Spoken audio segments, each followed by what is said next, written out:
Gentlemen,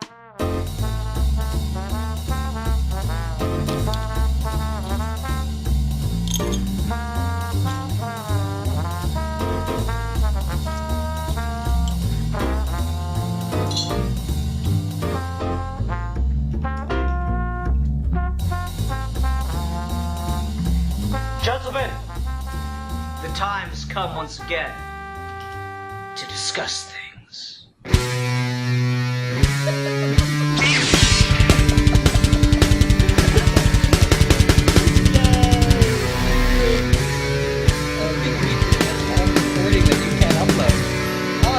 You haven't noticed this, have you? No. Oh, you told me about this. Yeah, we had the whole one where I kept doing the numbers. Yeah. Anyway, hi everyone, welcome to another episode of Geeky Gentlemen. I am Sid Part 2. Joining me today is Mr. Steve Baxey. Sup? Steve, we are back to normal, everyday character discussions. No more holiday characters, no more history characters, no more horror characters. What character are we going to be talking about today? Today, we are talking about the man that has the greatest ass in all of comics, Nightwing.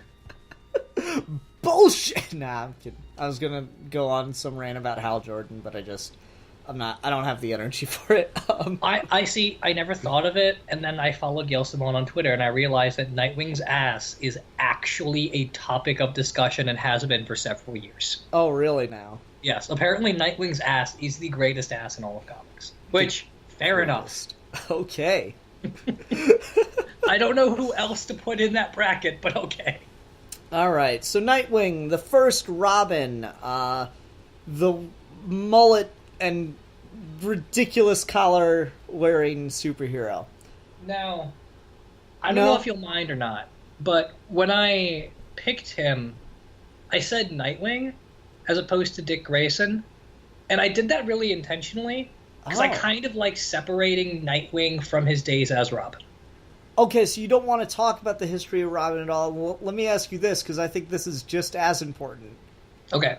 Do you want to talk about the Dick Knight? Yes, no, talking about the Dick Knight's important.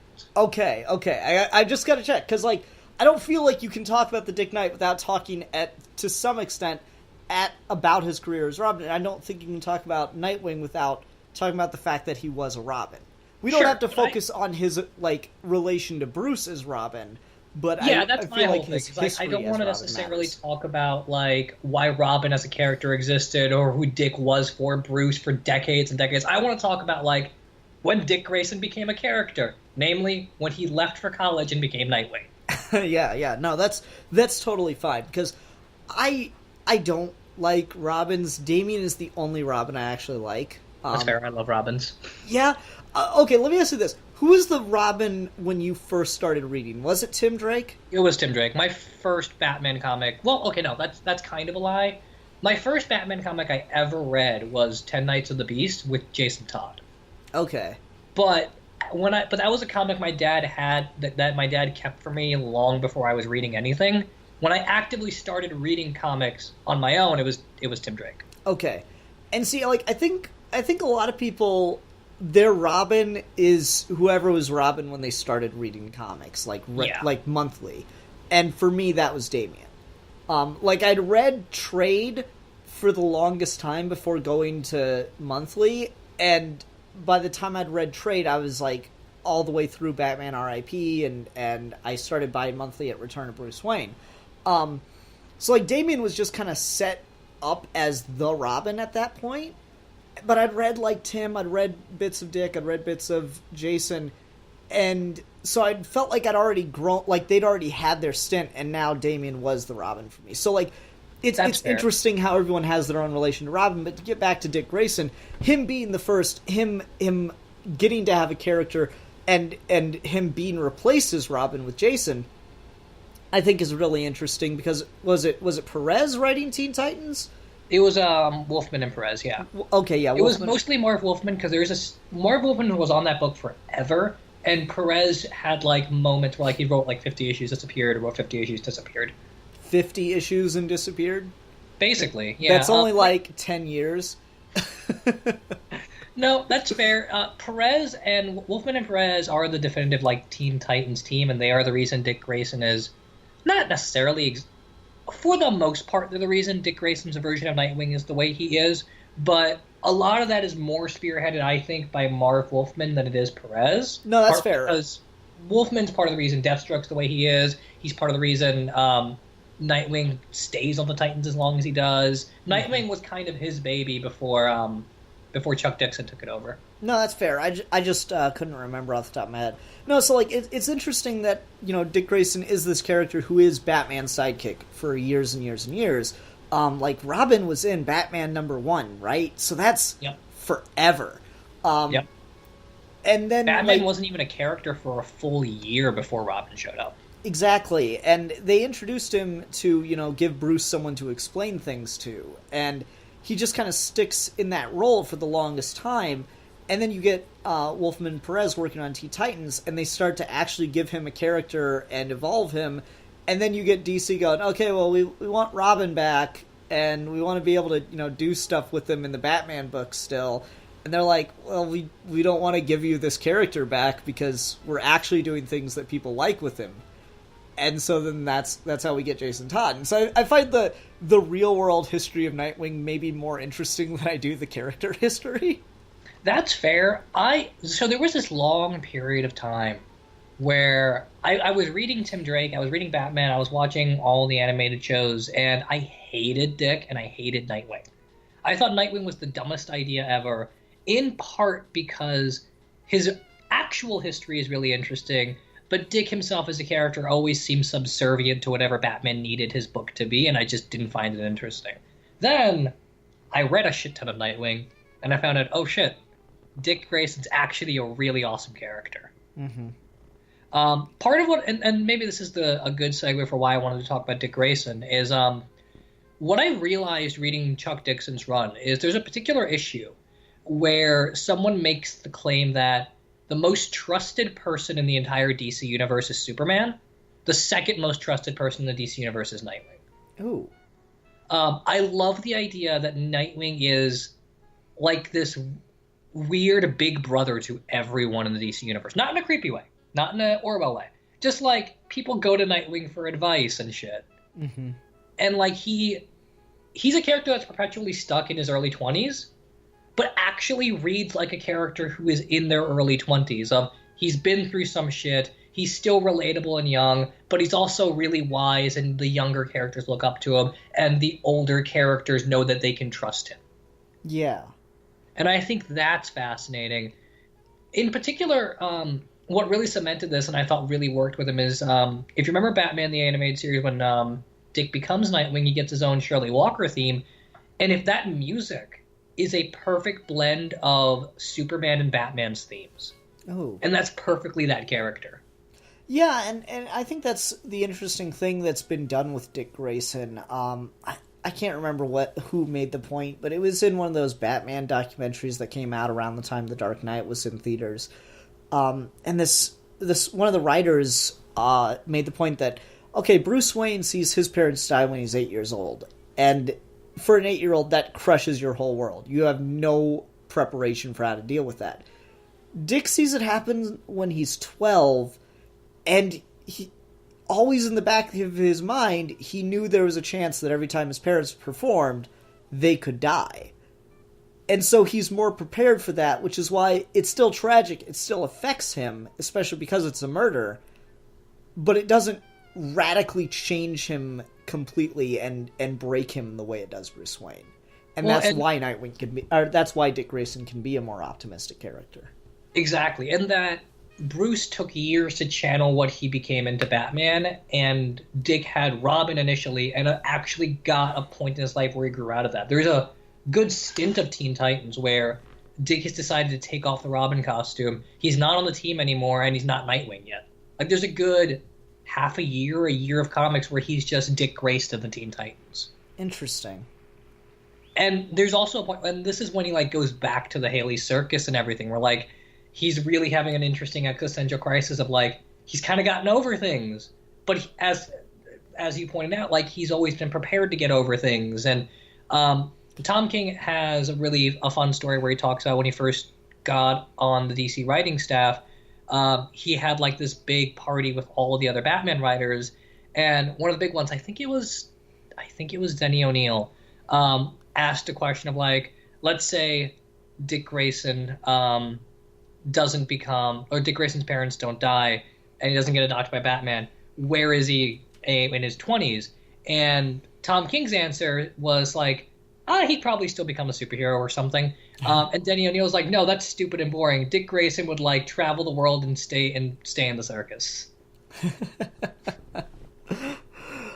And I like that because both options are equally valid, you know? Yep. I could see either one. Yeah. Well, because Dick's a character that never puts down roots, and that's always been one of the most interesting things about writing him, is that like he lived in Bloodhaven, but he never really like he's in his apartment in Bloodhaven like maybe once every 2 or 3 issues, and he's always out. Mm-hmm. And that's kind of an interesting theme throughout Chuck Dixon's particular one, where Dick's got a second job, he works at a bar, he's a police officer. How did you feel about Dick being a police officer? Huh? How did you feel about Dick being a police officer? I thought it was interesting. I don't love the execution of it. I think there's a lot of problems in that, particularly because... So the idea is Bloodhaven's cops are all horribly corrupt, and with Gotham City, corruption starts on the ground and works its way up. In Bloodhaven, it starts from the top and worms its way down. So the idea of Dick becoming a police officer was... Because there's that Detective Soames character who's basically the anti-Jim Gordon for Bloodhaven. The idea for Dick becoming a police officer was go into the police system and weed out all the bad cops. And when he became a police officer, that kind of perspective just disappeared. It stopped being that. It just became police officer by day, Nightwing by night. I don't know. That one always bugged me because it just seemed so weird. Yeah. It like I never read the Nightwing comics aside from an issue or here or there. Like I have one issue where he's going up against Black Mask shortly after War Games. And I just felt like, God, this is such a weird thing to do with this character, to make him a police officer. And then it's like even weirder that, like, you know, he's in Bloodhaven the time Nightwing shows up, he's a police officer, he quits being a police officer. It just got really confusing. It was one of those things that I'm kind of glad got more or less swept under the rug in New 52, and it looks like that's continued into Rebirth. Like, has there been any reference to the police officer time period at all? Yeah, making him a secret agent was a better idea than making him a police officer, and even that wasn't a great idea on its front. Mm-hmm. It was just way better executed. Gotcha. Alright, so, like, his career as Nightwing. I'll tell you one thing that I never liked about Nightwing, okay. and I think it's the thing that the animated series did so much better.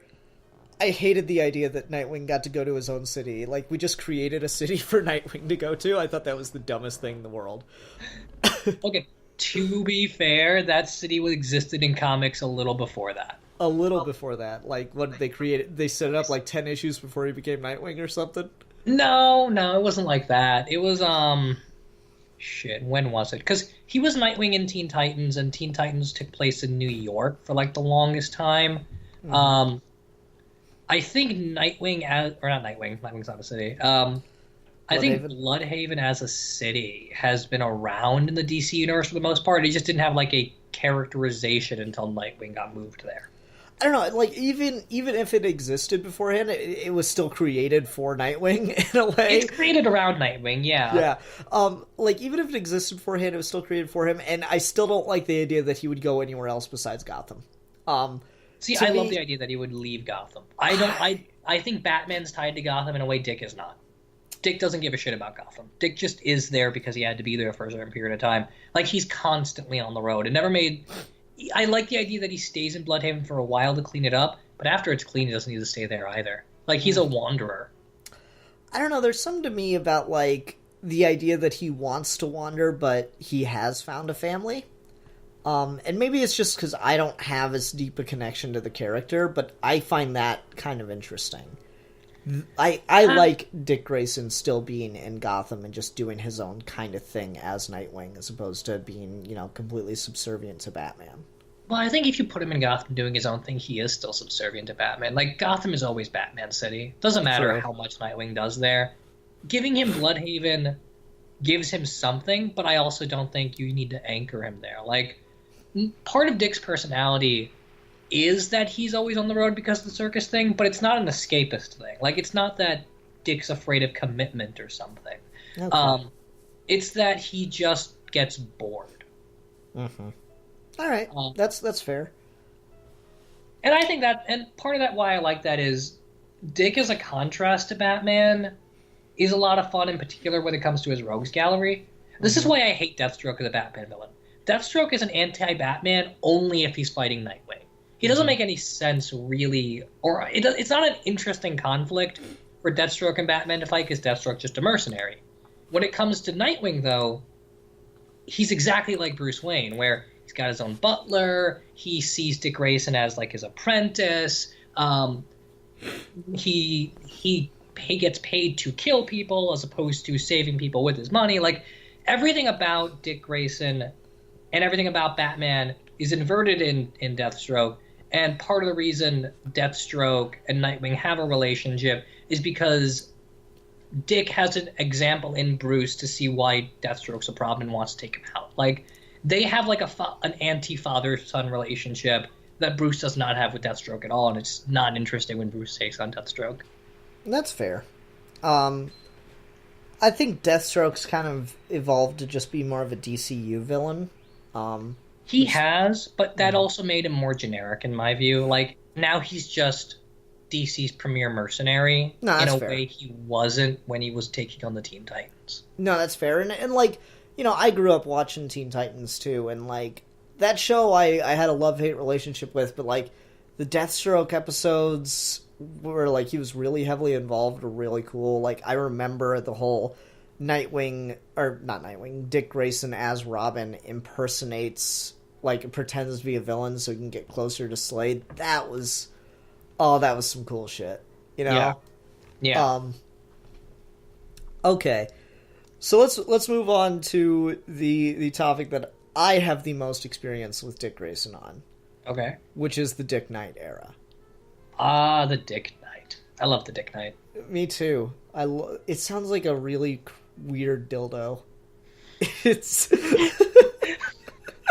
If someone wants to Photoshop that, please send me the image.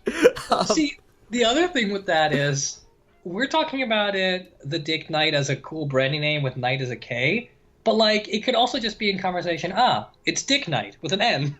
Yes. Tonight you get the dick. Sounds like some from DBZA Vegeta.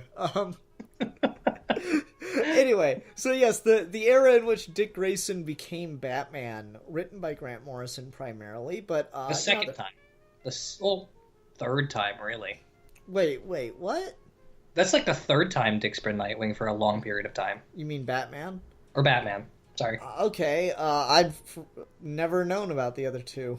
Well, he became Batman after the end of Nightfall for like a good year or so. That whole thing's collected in Batman Prodigal, which is after Batman takes out John Paul Valley, his back's still not healed, so he has to like fully recover. And in that period of time, Dick and Tim are Batman and Robin for a while. And then there's another point where what's the other one? I think the other one is after Legacy or something like that. There's another in-between period in time where Dick becomes Batman for a while in the 90s. Not in the 90s, in like the early 2000s, because Nightfall was the 90s. And Bruce isn't around. And then he becomes Batman again with Grant Morrison. Okay, well, I'd only heard about the Grant Morrison time. Grant Morrison is the only time Bruce is presumed dead. Okay. Well, like, okay, for me, the thing that I always hear whenever someone complains about Dick Grayson being Batman in Grant Morrison's run is I always hear, well, they said in Nightfall that he's his own man and he doesn't need to be Batman. And I'm like, you know what? First of all, I don't give a fuck. Because I hate Nightfall. Second of all, it is so cool when Dick Grayson like becomes Batman. Like you and I've talked about Battle for the Cowl, which is not like necessary for Morrison's run at all, but it's one of like the 3 things that actually gets Jason Todd right as a villain. Yeah. And that story where Dick Grayson goes up against, murderous Batman wearing cowl wearing Jason Todd is so fucking cool. And Dick gets the realization that, his, for lack of a better term, father is gone, and he's got to, if he wants the dude's legacy protected, then he has to be the one to do it. And I really, really love that. And I love that, because Morrison does this, and none of the other times Dick has become Batman has a writer done this, where Dick is a really particular personality, and his Batman's a particular personality. Like, Morrison pitched it as, in this dynamic, Robin's the straight man. Mm-hmm. And that feeds in with the... I've talked about this a number of times, but it's one of my favorite things about Morrison's run is the theme of reversal, and it opens with the theme of reversal, right? Where, like, Batman's on the ropes, Joker's laughing and making messed up joke. That's what we're used to for a Batman story, but then we're used to Batman triumphing, and he does, by shooting the Joker in the face. And then, like, you turn the page, and the next... like, one of the next big images you see is Batman carrying the Joker limp in his arms. And you could almost put the panels right over each other. And aside from the fact that Batman's not kneeling, it's the exact same thing as Death in the Family, but Joker's facing the other way. And that sets up this theme of reversal that just continues all throughout Morrison's run. And the Dick Grayson, Damian Wayne, Batman-Robin relationship is perfectly emblematic of that, because you do have a serious Robin and a jokey Batman, and it's weird, but it works so well. Yeah, I agree, absolutely. I mean, and I love that it takes that period of time where Dick Grayson's Batman and Damian's Robin, for Damian to really grasp his place as Bruce's son and get closer to the Bat family.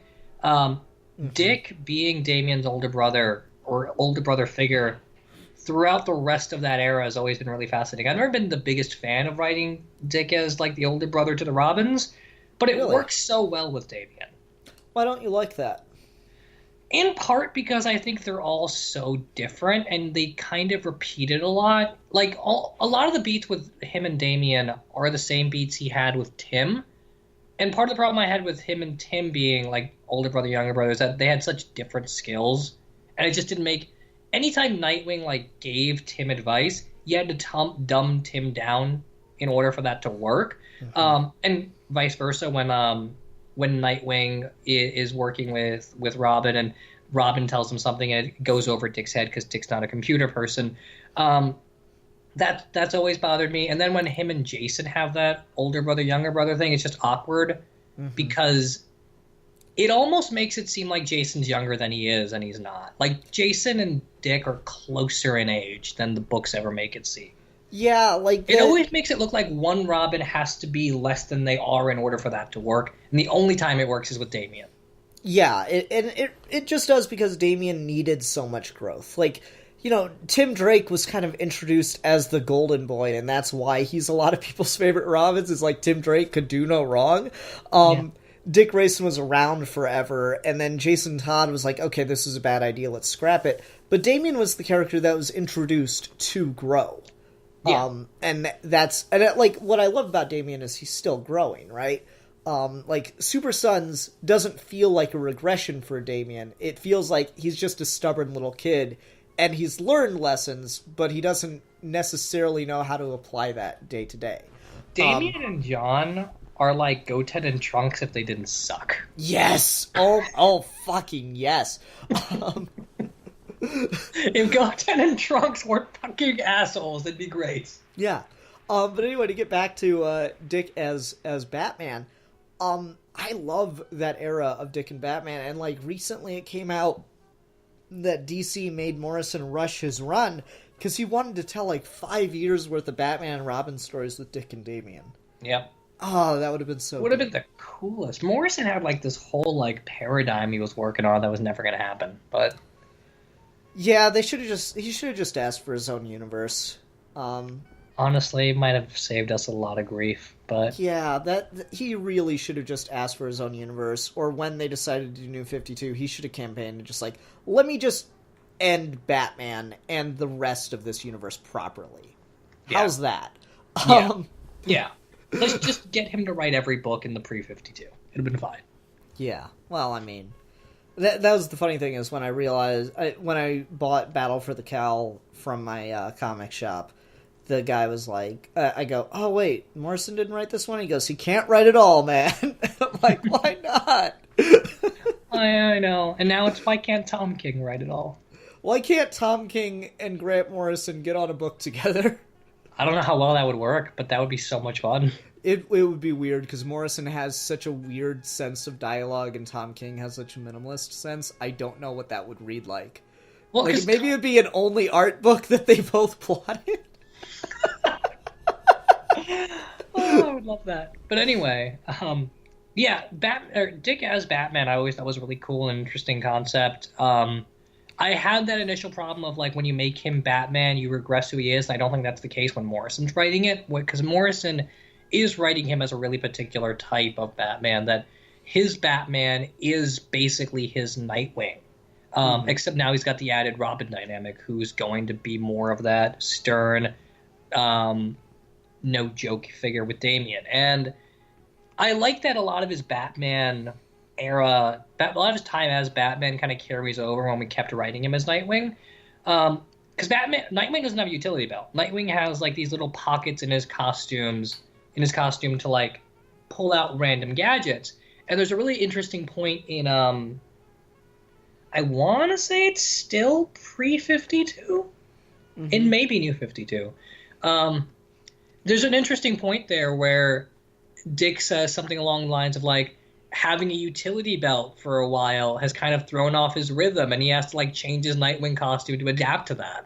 Well, if it was pre-52, he wouldn't, he never went back to being Nightwing in pre-52. That would have to be New 52. Yeah, that's probably when he had that stupid red costume. Yeah. You don't like the red? I thought the red was an interesting change-up. I think Nightwing, in general, has one of the best costumes in all of comics. Okay. I don't like when you fuck with it. It's like the Batman Beyond thing. I don't know. I thought the red was a neat little change-up and a cool way to call back to his time as Robin. That's fair. I think he looked too evil. Fair. Because he had a part. There is a point in the Nightwing comic where he becomes a renegade and he's a criminal and he wears a red version of his Nightwing costume.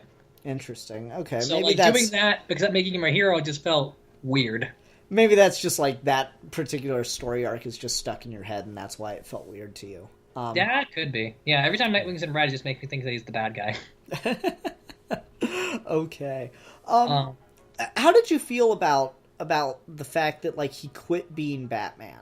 That we quit having Batman and he went back to Nightwing? Because I always hated that. Yeah, me too. I always like to read it as it's Bruce's decision that there aren't going to be all these Batmen, so Dick just had to go back to being Nightwing.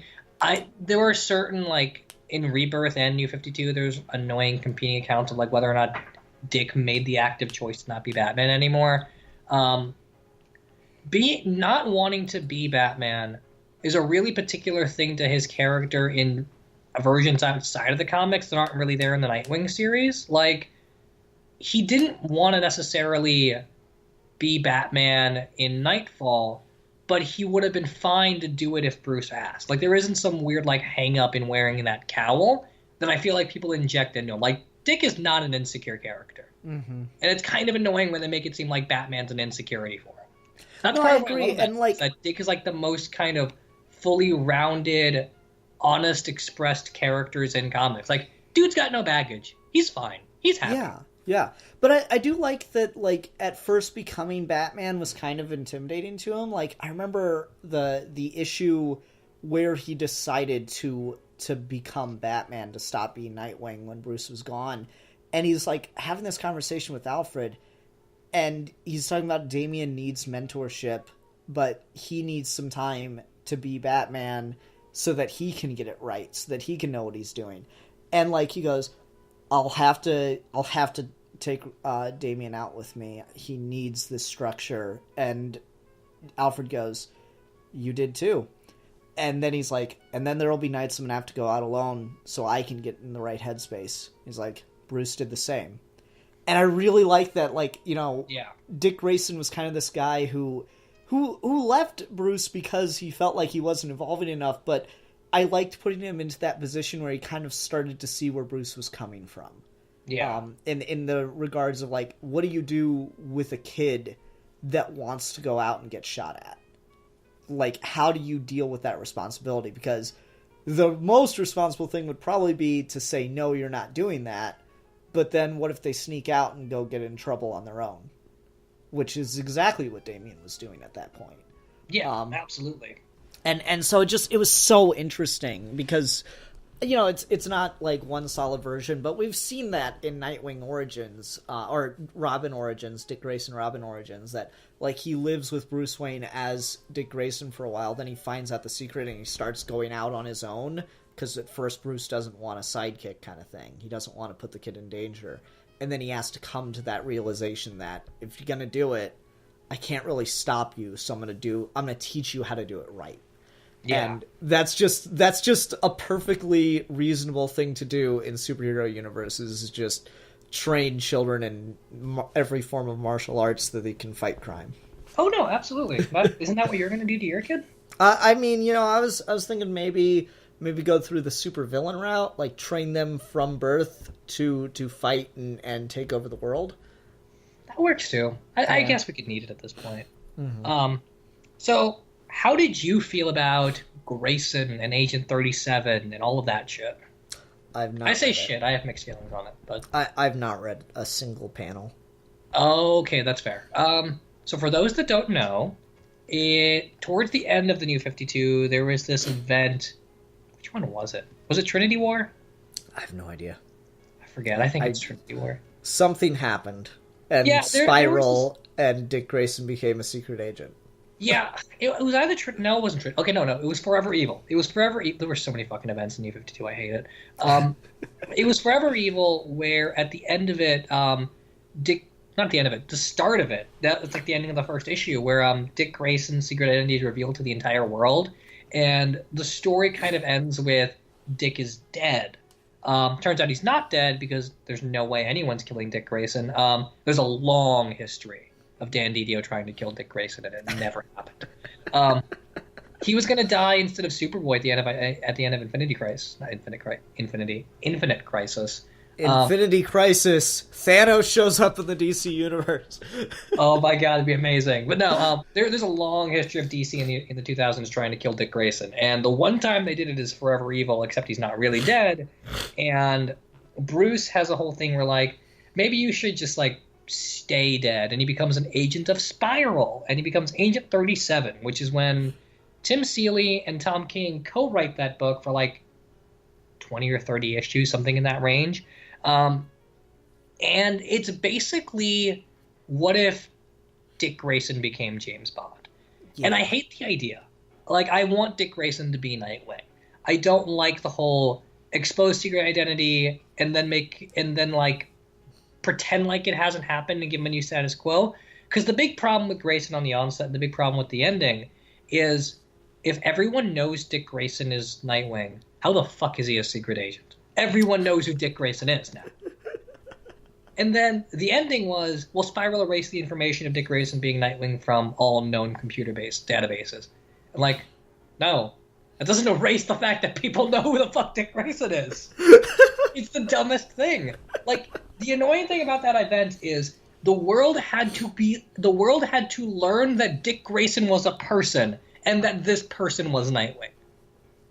Like, see, like, for me, I would Justice League episode thing of, like, when Lex Luthor's in Wally's brain and he unmasks Wally and he's like, I have no idea who this is. Yeah, like, for me, you have to teach the world who Dick Grayson is first.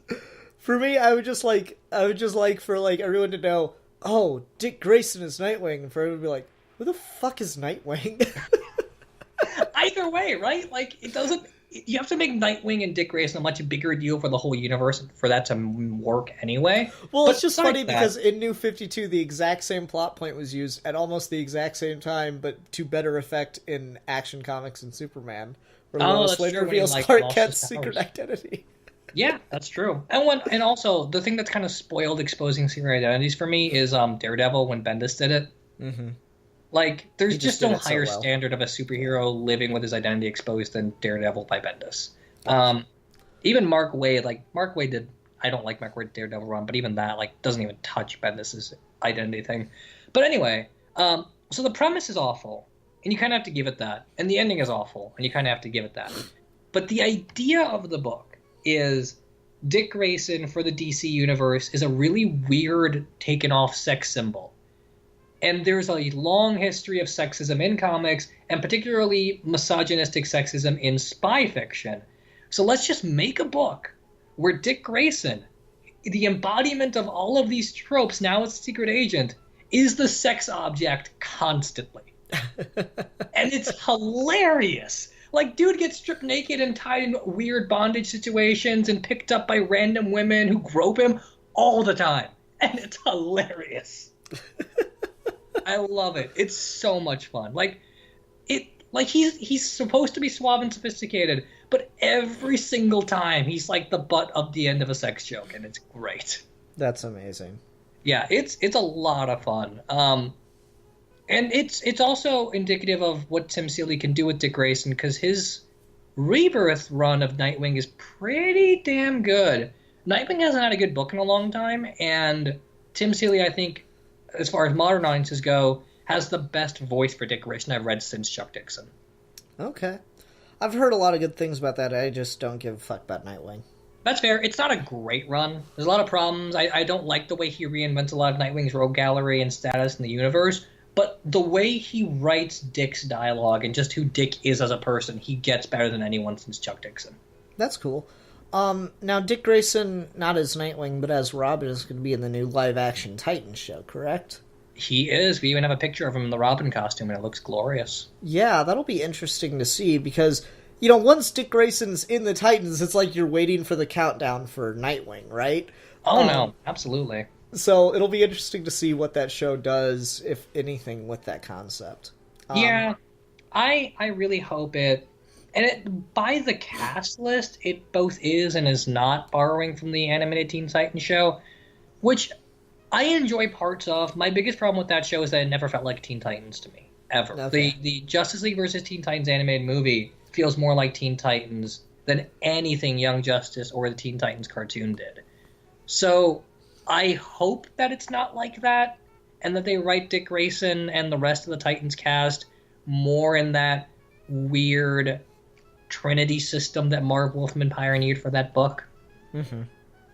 I think we just need to, actually let other Titans age, because it's kind of weird that, Dick was a teenager when he started the Teen Titans, and, Raven and Beast Boy and Cyborg were there, and now Damian's, 13 and he's with the Titans, and Raven and Cyborg and Beast Boy are there. It's just they keep odd. Progressing ages. It's weird. In Grayson, Dick got de-aged to 22. And that's always bothered me. Yeah, I don't know. It's what do you think the ages are for the Robins? Because Damian's the only one we have a set age for. He was 10 when he was introduced. He's 13 now. So, assuming they keep this linearly, I feel like Dick should be pushing 28 to 30 by now. Okay, and that means Bruce has to be almost 40. Well, he has to be either into his 40s or going to 50. I like to chalk that up to how many times he's fallen in a Lazarus pit, so it's fine. Yeah, that's what I kind of go to as well. And Damian and Tim's 18th birthday is in Morrison's run. Okay. All right, so then... Which doesn't perfectly line up with when Tim was first introduced as 9 years old, but it can kind of work. Tim at this point should be in his early 20s, Dick should be in his late, if not 30s, and Jason should be right in the middle. Yeah, so Jason should be 25, 26. Yeah, he should only be at best a couple years younger than Dick. Yeah, that sounds about right. Okay, just random curiosity. Yeah. All right, let's go ahead and go on to recommendations then. For me, as far as Dick Grayson goes, Grant Morrison's Batman run, particularly the Batman and Robin book, what is that, 19 issues before? I think it's 20 issues, isn't it? Well, I'm just talking about the time, before Bruce Wayne returns and all that stuff. No, it's even less than that, because it's 3-issue arcs, and I think issue 16 is when Bruce comes back. Okay. So yeah, those first like 20-ish 14. issues. Yeah, before the final Black Hand stuff. Yeah, I would also recommend Battle for the Cowl. I think it's really good. Or it's good enough at filling in the gap and tells a cool story and, you know, really does Jason Todd right as a villain. And then what's another good just standalone Nightwing story for me? The episode of Batman the Animated Series where he like talks about why he became Nightwing I really like. Boots. Yeah, I like that episode. I love that he punches out Batman. It's fantastic. So for me, Chuck Dixon's run on Nightwing is fantastic. I really like Grayson. I think Grayson's a lot of fun, and it really gets to the heart of what that character's legacy has become. And, it's another good one.